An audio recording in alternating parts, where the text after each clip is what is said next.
Welcome to Stockholm for World Water Week, the most important annual event for researchers, policymakers and practitioners working on water, sanitation and hygiene issues.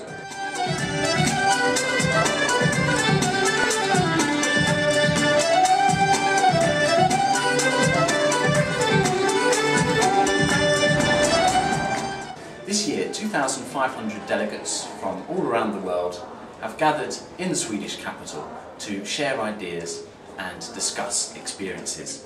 The theme of the 2011 World Water Week is urbanisation, and as we've been hearing, urbanisation is continuing to increase rapidly.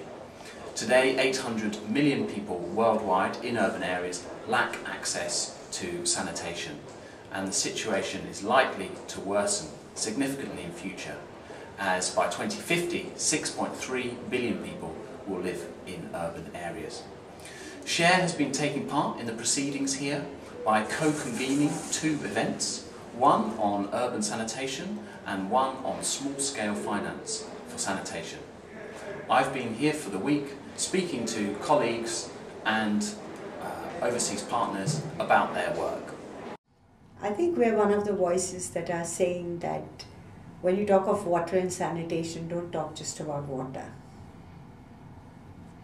Because sanitation is so often neglected because it is the dirty subject. People don't like to talk about their personal habits. I can tell you that 10 years ago, when I have been part of many international meetings on water and sanitation, including World Water Week, if you looked at the sanitation related discussions, they didn't even do 5%. And you can see this reflected very much even in the MDGs, that the sanitation MDG is dismal. Water is getting somewhere, but sanitation is way off track. And that's because it hasn't been in the last 30-40 years in any way in the public, in the mainstream debate on development. Don't look at informal settlements from the outside looking like a sea of roofs that just bamboozle you and say, where do you start? You know? If you go inside those slums, you find there are people there are organizations there are communities there. And you can create a relationship with them and find solutions to what they need and what their solutions can do for your city. So it's a two-way process. So what makes community organization so important in low-income urban settlements? Again, from a relatively abstract point of view. Well, the first issue, it's a fairly obvious one, but it doesn't always come out in some of the discussions of sanitation, is that local sanitation is a public good. It's not a question of your sanitation affecting your health, your convenience, your lifestyle. It's as much one person's sanitation affecting the neighbor's sanitation. It's not well bounded within anything would like to call a community in terms of its effects, but it's a collective action problem. And just in terms of standard economics or game theory, you have the sort of problem that you can't expect a demand for sanitation to come out of individual demands, and yet a lot of the approaches in effect act as if individuals are going to make the demand for sanitation when you really have to have a collective demand. Water Aid Tanzania is supporting community-based organizations to acquire the Gulper pump and tricycle trucks to help with toilet emptying and convert these CBOs into viable enterprises. In Kenya, the interesting one that we looked at is the Kaire Bank in partnership with Water Sanitation Program of the World Bank, financing community water projects to expand infrastructure and network. What are the prospects for small-scale finance in future? There are lots of prospects for small-scale financing in future by leveraging on donor funds, maybe through guarantees, so that commercial funders like commercial banks can lend to the to community water projects.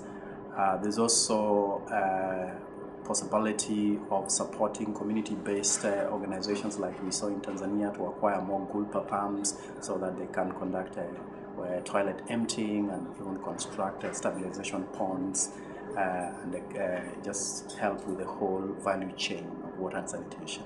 Yeah, I spoke at the SHARE event at the World Water Week, and essentially we were discussing the program Finish, which is operating in India for the last couple of years. It's a 5-year project, basically aims to improve rural sanitation by enabling people to construct their own toilets using microfinance and other financial incentives. Finish is an acronym. It stands for Financial Inclusion Improves Sanitation and Health. And how this program is different from other programs is that while on one hand this program also provides for capacity building and all the awareness creating tools that's required to create a demand for sanitation, it also focuses on densities of sanitation, because unless your neighbor has a toilet, you may perhaps not experience the benefit of health which should occur to you because you have a toilet. So that's what it is, and I think that there is potentially a big market for microfinance in sanitation, provided however we are able to kind of link up the financial incentives to habit change, because ultimately sanitation is all about habit change. If you're not going to be able to make habit change happen, then people are still going to go back to their open defecation, in which case it's not going to influence health, and in which case sanitation may not find a buyer in terms of microfinance. Yeah. What is WashWatch? So WashWatch is a website which WaterAid has been working on for the last year or so, which it's a web-based tool to monitor political commitments on water and sanitation. It basically allows anybody to monitor those commitments, so you can take a particular country that you're interested in and see did they follow up on those commitments that were signed by the minister.